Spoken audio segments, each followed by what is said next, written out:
राजा हरिश्चंद्र अपने आप में सत्य के लिए एक महान प्रसिद्ध नाम है।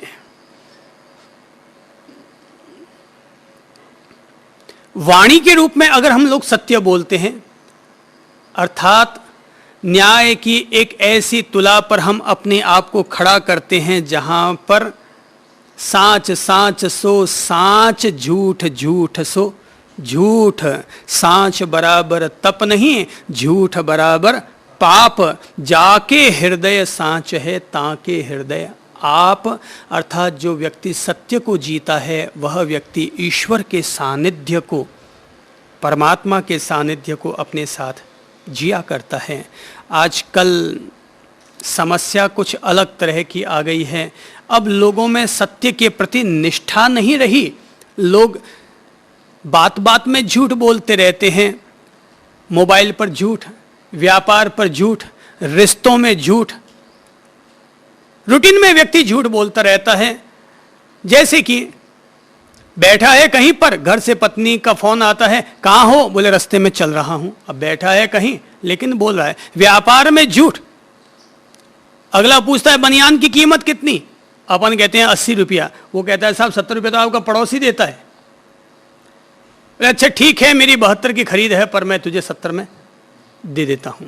कोई भी व्यक्ति घाटा खा के तो धंधा करता नहीं है, पर व्यक्ति येन केन प्रकारेण अपनी गोटी फिट करता है, और फिट करके अगर वो सोचता है सत्य बोलने से धन कमा सकता हूं तो सत्य बोल लूं, और झूठ बोलने से अगर 2 पैसे कमाई हो सकते तो झूठ बोल लूं।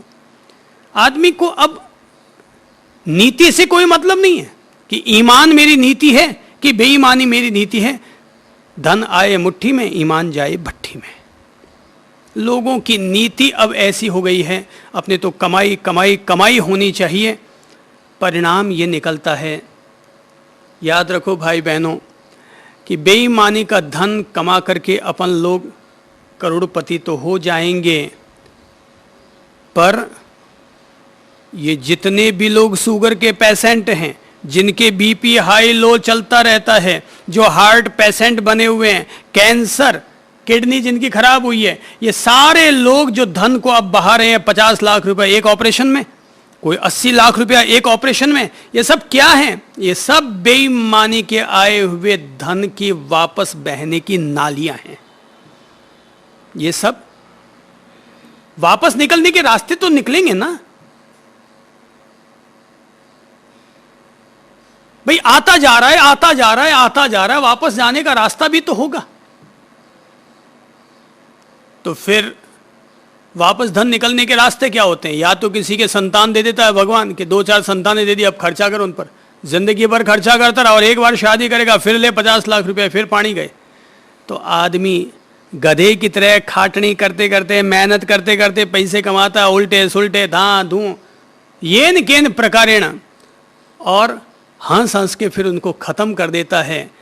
आजकल लोग बारात को जिमाते हैं ना, तो 600 रुपया 500 रुपया एक थाली का खर्चा आता है। उसको पूछो तू अपने घर में कभी तूने ज़िंदगी में कभी 500 रुपये की थाली खाई है या खिलाई है किसी को? पर अब वो बस बारात है, उम्मीद होटल में ठहराएंगे, उम्मीद पैलेस में 20,000 रुपया पानी करेंगे उसका, 600 रुपया थाली लगाएंगे, और दिन भर में एक बाराती पर खाने पीने में इतना खर्चा हो जाता है। तो जब जब मुझे लगता है कि ये सब क्यों हो रहा है, मुझे लगता है ठीक ही हो रहा है। भगवान के घर से वापस पैसे की निकासी का रास्ता खुल रहा है। आजकल देखता हूं कि लोग करोड़ों रुपए का चढ़ावा ले रहे हैं। मंदिरों की प्रतिष्ठाएं होती है, संघ निकलता है, यात्राएं होती हैं, करोड़ों रुपए के चढ़ावे बोले जाते हैं। मुझे लगता है इन सब चीज़ों की कोई ज़रूरत तो नहीं है, पर लोग बोल रहे हैं। पैसा है, अब पैसा निकलने का रास्ता तो कोई ना कोई चाहिए, तो ये निकल जाता है पैसा। चाहे धर्म के नाम पर निकलो, चाहे अधर्म के नाम पर निकलो, निकल जाता है पैसा, रहता नहीं है किसी के पास।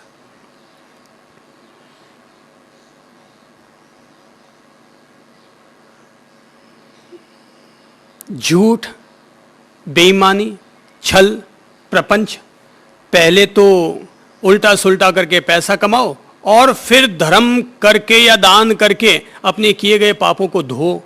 तो भाई इसका मतलब तो ये हो गया, स्याही से पहले अपना कपड़ा खराब करो और फिर उसको धोने के लिए साबुन घिसो। तो क्या फर्क पड़ना है समाज में? यही तो होगा कि भाई हम दानवीर नहीं है, यही तो एक ठप्पा नहीं लगेगा हमारे पर कि हम दानवीर नहीं है। ठप्पा जो लगता है कि हाँ ये साहब ये बड़े सेठ साहब हैं, दानवीर हैं। और ये लोग जो दानवान देते हैं ना, उनको भी ख्याल रखना चाहिए। उनको कोई नहीं पूछता, उनके पैसे को पूछा जा रहा है। पैसा मिल गया बस। ये जितने भी मुख्य अतिथि बनाए जाते हैं, कोई अगर सोचता है कि राष्ट्रपति हूं और मुझे बुलाया जा रहा है, तुझे कौन बुला रहा है भाई? राष्ट्रपति पद को बुलाया जा रहा है, तू उतर के देख, पता चलेगा तुझे कितने बुलाने वाले हैं। हाँ, अभी तक राष्ट्रपतियों की लाइन में एक अब्दुल कलाम साहब एक ऐसे जरूर हुए कि जो आज उतर भी गए हैं, तब भी देश में उनके प्रति इज्जत है। लोग आज भी उनको सैल्यूट मारते हैं। बाकी इतने सारे राष्ट्रपति उतर गए हैं, उतरते को कौन पूछता है? चढ़ते को सब पूछते हैं। खैर जो भी हो, लेकिन एक बात तय है कि अपन लोग झूठ, बेईमानी, छल प्रपंच या जो कुछ भी अपन करेंगे, अमरत्व अगर किसी से मिलता है वो सत्य से मिलता है। इंसान को सिद्धि जो उपलब्ध होती है वो सत्य से उपलब्ध होती है। और मेरा अनुभव मुझे बताता है कि जब जब अपन लोग अपने सत्य को नजरअंदाज करते हैं और सत्य को अपन लोग कहीं और गिरवी रख बैठते हैं, अपन लोगों के जीवन में रहने वाली सिद्धि कम होती है, उसकी कटौती होती है, उसकी हत्या होती है।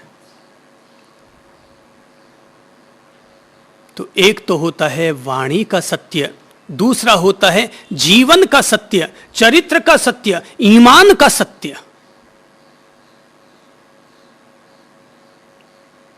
मेरी समझ से झूठ नहीं बोलना चाहिए। झूठ तभी बोलना चाहिए जब हमें लगे हम पर, हमारे प्राणों पर आ गई है, तब तो ठीक है, एक दफा बात को घुमा फिरा के परोस दो। अगर लगे भी बात अब इज्जत बेइज्जत की आ गई है कि अगर हम सच बोल बैठे तो ये हमारे लिए बहुत घाटे का सौदा हो जाएगा, तब ठीक है, बात को घुमा फिरा करके अपनी बात पेश कर दीजिए। बाकी सत्य बोलना चाहिए, साफ सुथरा बोलना चाहिए, विनम्रता से बोलना चाहिए, सही ढंग से बोलना चाहिए। वो सुरक्षित रहता है, उसकी इज्जत रहती है।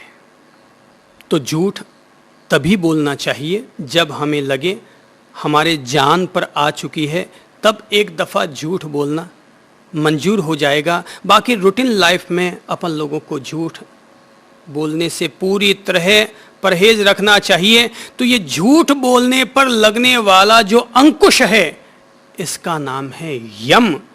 सत्य नामक दूसरा यम। यम के दो अर्थ होते हैं, एक होता है अंकुश और दूसरा होता है मृत्यु।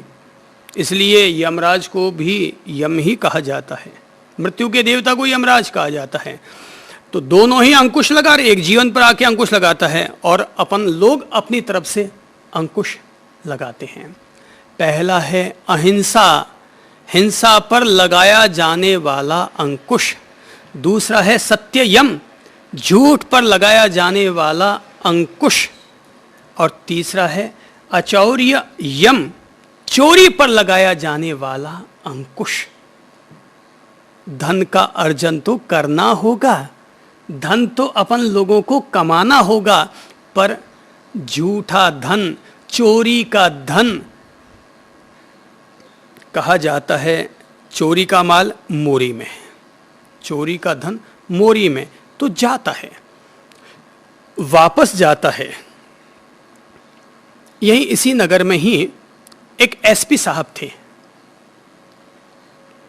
तो कहा करते थे मुझसे कि साहब, मेरे बच्चे मुझसे शिकायत करते हैं कि तुम कैसे एसपी बाप हुए जिन्होंने अपने बच्चों के लिए किसी भी तरह की आर्थिक व्यवस्थाएं नहीं की उनके भविष्य के लिए। तो मुझसे कहा करते थे कि हालांकि मेरे बच्चों को मुझसे शिकायत रहती है कि मैंने कभी भी अपनी जिंदगी में गोलमाल नहीं किया, अपनी नैतिकता की नौकरी की, जो मेरे से सेवा बनी मैंने पुलिस प्रशासन में रहते हुए सेवा की थी, किसी भी तरह की रिश्वतखोरी मैंने नहीं की। तो मेरे बच्चों को मुझसे शिकायत है, लेकिन मुझे अपने आप से कभी मुझे शिकायत नहीं हुई। मैं जब भी सुबह पूजा और पाठ के लिए बैठता हूं और ईश्वर की प्रार्थना करता हूं, तो मेरी आत्मा मुझे गवाही देती है कि तुमने सही सेवा की है, तुम नैतिक इंसान हो। जब भी तुम मेरे पास आओगे मैं तुम्हें प्यार से अपना पुत्र कहूंगा। अचौर्य, चोरी पर अंकुश, धन की चोरी मत करो, किसी वस्तु की चोरी मत करो, किसी के विचार की चोरी मत करो, किसी के व्यक्ति की चोरी मत करो। किसी से भी अगर कोई भी वस्तु है उसकी, बगैर पूछे अपना हाथ मत लगाओ। अब क्या बताएं, जब से हमारे देश में ईमान कमजोर होने लगा है तब से सत्संगों में जूतों की चोरी हो जाती है, मंदिरों में मूर्तियों की चोरी हो जाती है, इंसानों के जेब में से पॉकेटमारी हो जाती है। 2 घंटा के लिए अगर कॉलोनी में से कोई आदमी कहीं मिलने के लिए चला जाए तो पीछे सेंधमारी हो जाती है। इतना ही नहीं, सामान खरीदने जाओ तो मिर्ची में सोनामुखी मिली हुई मिलती है, धनिया खरीदने जाओ तो धनियों में लकड़ी का बुरादा मिल जाता है, हल्दी खरीदने जाओ तो उसमें रंग मिल जाता है, बादाम खरीदने जाओ तो उसमें खुरमाने की गुठलियां मिल जाती हैं, मलाई खरीदने जाओ दूध की तो दूध में पानी मिलाना तो इस देश में पाप रहा ही नहीं है। सारे ही दूध वाले पानी मिलाते ही हैं, और अगर पकड़ा जाए तो कह देता है कि साहब गाय का थन न जल जाए इसलिए दूध में थोड़ा पानी मिला देते हैं। मलाई में स्याही चूस मिला करके और उसकी मलाई बना देते हैं। ढेर सारी मिलावटें हैं, पानी मिलावटी, दूध मिलावटी, वस्तुएं मिलावटी, अन्न मिलावटी, खान पीन की सब चीजें मिलावटी, सब्जियों में मिलावट, ये सब चोरी है, ये सब चौर्य कर्म है। जब तक हम लोग केवल मंदिर मस्जिद के धर्म की बजाय जीवन का धर्म नहीं करेंगे तब तक इस देश के यही हालत रहने वाले हैं। धर्म कोई ये नहीं कि 15 मिनट मंदिर मस्जिद में जाके कर लिया जाए, कि सुबह गए नमाज अदा करके आ गए, कि मंदिर में गए और पूजा पाठ करके आ गए और अपन धार्मिक हो गए। धार्मिक अपन लोग तब तक नहीं हो सकते हैं जब तक हमारी प्रैक्टिकल लाइफ में हमारा धर्म, हमारा ईमान, हमारी शांति, हमारा मोहब्बत जब तक उतर कर नहीं आता तब तक ठीक है 15 मिनट के धार्मिक हो जाओ, कोई फर्क तो नहीं पड़ता है। 23 घंटे मिलावट करने वाला आदमी मंदिर जाए तो भी ठीक और न जाए तो भी ठीक। हर आदमी नमाज अदा न करे, हर आदमी मंदिर न जाए, नमाज अदा करने से पहले नमाज अदा करने की पात्रता अख्तियार कर ले। ऐसा नहीं कि कोई आदमी अगर मुसलमान है तो जन्मते ही नमाज अदा करनी शुरू कर दो। हाँ, जन्मते अगर नमाज अदा करवाते हो तो फिर भी एक बात कबूल हो जाती है, क्योंकि छोटा बच्चा झूठ नहीं बोलता, चोरी नहीं करता। छोटा बच्चा सत्यवादी होता है, पर जो जो छोटा बच्चा बड़ा होता है त्यों त्यों खोटा होता चला जाता है। तो अगर मंदिर में हमने कदम रखा है तो इसका मतलब यह है कि लोग समझ ले ये वो आदमी हैं जिसके जीवन में नैतिक मूल्य है। पर अगर कोई आदमी मंदिर जाता है और नैतिक मूल्य अपने जीवन में नहीं रखता तो मेरी बात को कोई बुरा ना माने, तो मैं तो कहूँगा हमें फिर मंदिर नहीं जाना चाहिए। मंदिर जाने से पहले मंदिर जाने की पात्रता पहले प्राप्त कर लेनी चाहिए। नवकार मंत्र, गायत्री मंत्र या अन्य कोई भी धर्म मंत्र हमें तभी स्मरण करने चाहिए जब हम इसकी पात्रता पहले प्राप्त कर चुके हैं। और पात्रता प्राप्त करने के लिए कोई गुरुजी के मुंह से कान में मंत्र फूंकवाने से पात्रता नहीं आती है। जीवन में सच्चरित्रता, जीवन में नैतिक मूल्य, जीवन में ईमान, जीवन में पंचयम, पंचशील, पंचव्रत धारण करने से व्यक्ति में पात्रता आती है। आजकल एक बड़ी जबरदस्त परंपरा चल रही है और वो है चेला बनाने की परंपरा। पूरे देश भर में जितने भी महान गुरु हैं वे सारे महान गुरु एक ही बात में लगे हुए हैं कि अपने चेलों की जमात बढ़ाई जाए, किसी के 10 लाख चेले हैं, किसी के 2 लाख चेले हैं, किसी के 4 लाख चेले हैं, मैं